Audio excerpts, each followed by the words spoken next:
Ever since his mother's death, Oliver had been living in the grand country estate of his Aunt Margaret. Nearly a year had passed since the funeral, and after the final meeting with the social workers and the completion of every legal document, Margaret officially became his guardian. She accepted the responsibility because she believed it was what her sister would have wanted, even though raising a teenage boy had never been part of her plans. Years earlier, Margaret had dreamed of becoming a mother herself.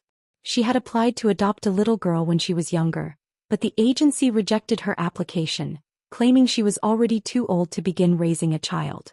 The decision had broken her heart. She never married, never had children of her own, and eventually buried those dreams beneath a successful career. As one of the owners of a prestigious fashion company, Margaret had built considerable wealth. She no longer worked full-time, spending most of her days attending designer showcases, charity galas and exclusive fashion events while leaving the daily operations to trusted executives. She enjoyed her peaceful lifestyle and had little patience for the noisy, carefree habits of a 14-year-old boy. To help manage Oliver, she employed 2 women. Lillian, an experienced governess, oversaw his education and discipline. She was intelligent, organized, and expected perfect manners from every child she taught. Mary, the cheerful young housemaid, looked after the household, keeping every room spotless while preparing meals and helping wherever she was needed. Despite their combined efforts, Oliver remained energetic, mischievous, and stubborn. He left muddy footprints across polished floors, forgot his lessons, and rarely listened the first time anyone spoke to him. One quiet evening after Oliver had gone upstairs to bed, the 3 women gathered in Margaret's sitting room. A silver coffee service rested on the table between them while rain gently tapped against the tall windows. Margaret stirred her tea before looking toward Mary. "So," she asked calmly, "how are things progressing?" Mary sighed deeply. "To be honest, not very well. Every room I finish cleaning is untidy again within an hour. He treats the house like a playground." Lillian nodded in agreement. "My lessons are becoming impossible. He interrupts constantly, refuses to concentrate, and argues whenever he's corrected. Respect seems to mean very little to him." Margaret listened without interrupting. When both women had finished speaking, a slow smile appeared on her face. "Then," she said quietly, "it's time we begin." The simple sentence immediately changed the atmosphere. Mary exchanged a glance with Lillian before giving a small nod. That night, long after the house had fallen silent, Mary slipped softly into Oliver's bedroom. Moonlight spilled through the curtains as she carefully gathered every item of clothing from his wardrobe. She worked so quietly that the sleeping boy never stirred. At the opposite end of the hallway, Margaret unlocked a bedroom that had remained closed since Oliver first arrived. Whenever he had asked about the room, she always answered the same way. "It belongs to Clara." There had never been any Clara. It was simply the name Margaret had always imagined giving the daughter she never had. The room had been prepared years ago and preserved almost untouched ever since. Soft pink wallpaper covered the walls. Elegant white furniture stood polished to perfection. Shelves displayed porcelain dolls dressed in delicate lace gowns. Rows of tiny shoes rested beneath neatly arranged dresses hanging inside mirrored wardrobes. Every detail reflected the childhood Margaret had once imagined.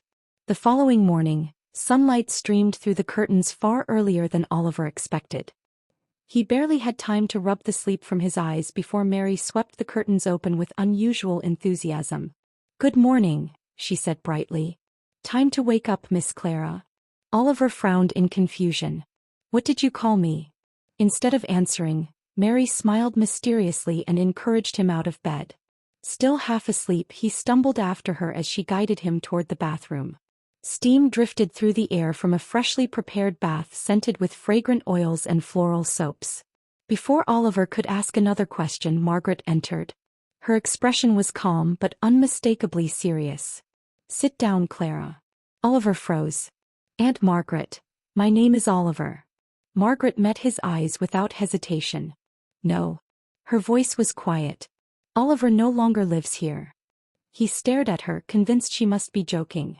"You are Clara now." His heartbeat quickened. "I don't understand."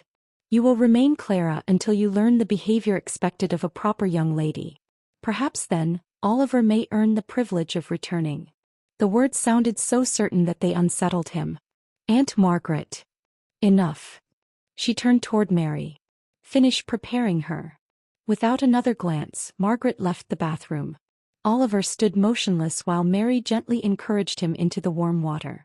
Although confused and frightened, the comforting heat slowly eased some of his tension.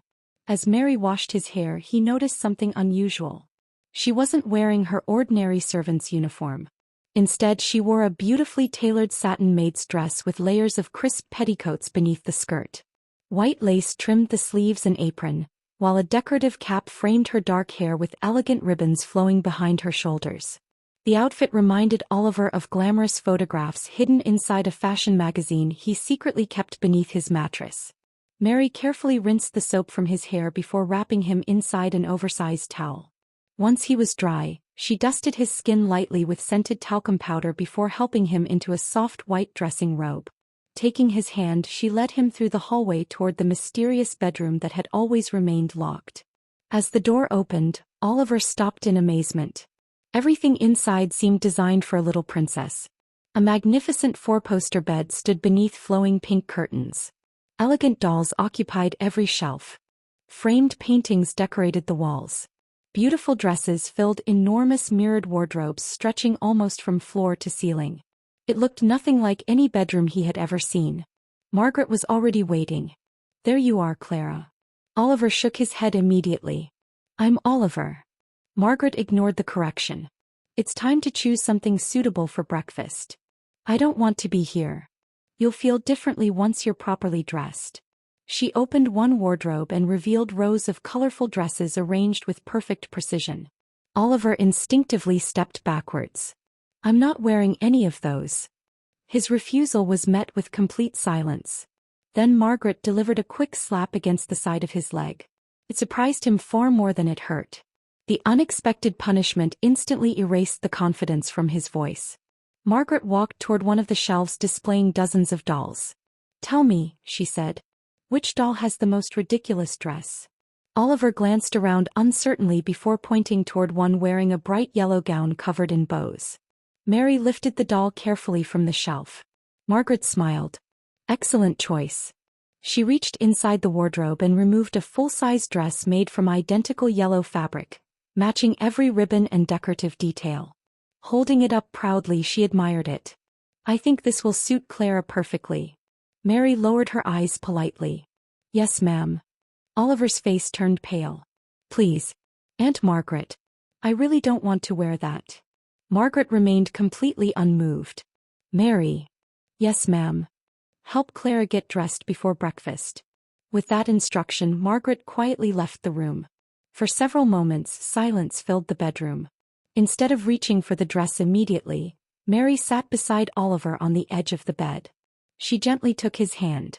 "I'm sorry," she whispered. "I honestly think your aunt has lost herself." Oliver looked at her hopefully. Mary continued in a shaky voice. "She even insists I wear this elaborate uniform now. Every sentence must end with, 'Yes, ma'am,' or 'No, ma'am.' If I refuse, she'll dismiss me." Her eyes slowly filled with tears. "And now she expects everyone to believe you're Clara." Feeling sorry for her, Oliver squeezed her hand. "I'll never wear that dress," he insisted. "I'll just run away." Mary looked around carefully before lowering her voice. "You can't." "Why not?" "She'll find you before you've even left the village." Oliver's shoulders slumped. After a thoughtful pause, Mary leaned closer. "There may be another way." His attention immediately returned. "If you pretend to cooperate, only for a little while, she'll start trusting you." Oliver listened carefully. "Next week your aunt will travel to London for several days to attend a major fashion event." Mary smiled faintly. "When she's gone." She paused dramatically. "That will be your chance to disappear." Oliver looked at the yellow dress resting on the bed. "So, I have to pretend." Mary nodded gently. "Just long enough to make her believe she's won." Mary lowered her voice until it was barely more than a whisper. "It won't be forever," she said reassuringly. "Just 6 days. Once your aunt leaves for her trip, you'll have the opportunity you've been waiting for." Oliver searched her face, looking for any sign that she might be joking. "You're sure?" She nodded confidently. "I've thought it through. Everyone in this area knows your aunt. If you disappeared today, the neighbors, shopkeepers, and even the local constable would recognize you within hours. She'd have you back before sunset. Oliver looked toward the bedroom window. The estate sat alone in the countryside, surrounded by fields and narrow lanes. The nearest village was several miles away, and he had never been allowed to travel there alone. Running now seemed impossible. But once she's away, Mary continued, no one will expect you to leave. You'll have a full day before anyone even realizes you're gone. He considered her plan carefully. For the first time that morning it sounded believable. If I can reach the city. You'll have choices, Mary finished. You won't be trapped here. After a long silence, Oliver finally gave a reluctant nod. All right. Mary smiled with obvious relief. Thank you. She walked to the wardrobe and carefully selected the first garments laid out for him. I know this feels strange, she said gently, but we only have to convince her for a few days. Oliver swallowed hard. I still hate this. I know. The first item was a structured undergarment that fastened around his waist. It helps keep your posture straight, Mary explained as she adjusted the laces. Your aunt insisted. It wasn't especially uncomfortable, but it felt unfamiliar enough to make Oliver increasingly aware that nothing about the morning was normal. Next came lightweight underclothes decorated with rows of decorative ruffles. Oliver stared at them in disbelief. Do I really have to? Mary gave an apologetic shrug. If she sees anything different, she'll become suspicious. One by one the unusual layers followed. A soft petticoat. A neatly pressed slip. Several carefully arranged ribbons. Finally Mary lifted a bright satin dress from the bed. The fabric shimmered in the morning light. She held it open while Oliver reluctantly raised his arms. The dress settled over his shoulders before she patiently fastened every button along the back. When he caught sight of himself in the wardrobe mirror, he immediately looked away. The puffed sleeves. The neatly tied sash. The full skirt spreading outward. It all looked completely unreal. I can't believe this is happening, he muttered. Mary knelt beside him with another pair of stockings. Lift your foot. He obeyed without speaking. Long white stockings disappeared beneath the hem of the dress before polished ankle boots replaced his ordinary shoes. The small heels made balancing awkward. Oliver instinctively grabbed the bedpost. I can barely stand. You'll get used to them, Mary said encouragingly. She tied matching bows around the tops of the boots before stepping back to admire her work. There. Oliver reluctantly faced the mirror again. The reflection hardly looked familiar. The carefully styled wig framed his face with neat curls, while subtle makeup softened his youthful features. Instead of recognizing himself, he felt as though he were looking at another child entirely. He shook his head. This is ridiculous. Mary laughed quietly. So is my uniform. She smoothed her own elaborate maid's dress before spinning playfully. I've never worn anything this fancy until your aunt insisted. Despite everything, Oliver couldn't help smiling. Mary exaggerated an elegant curtsy toward the mirror. If we're going to fool her, you'll need one of these. Oliver rolled his eyes. I've never bowed to anyone. It's easier than it looks. She demonstrated again, slower this time. Oliver awkwardly copied the movement. His skirt shifted awkwardly, nearly causing him to lose his balance. Mary caught his elbow before he could fall. They both laughed. Again she encouraged. By the fifth attempt his movements looked much smoother. See. I still feel silly. So do I. For a brief moment the tension disappeared. Then Mary's expression became serious once more. It's time.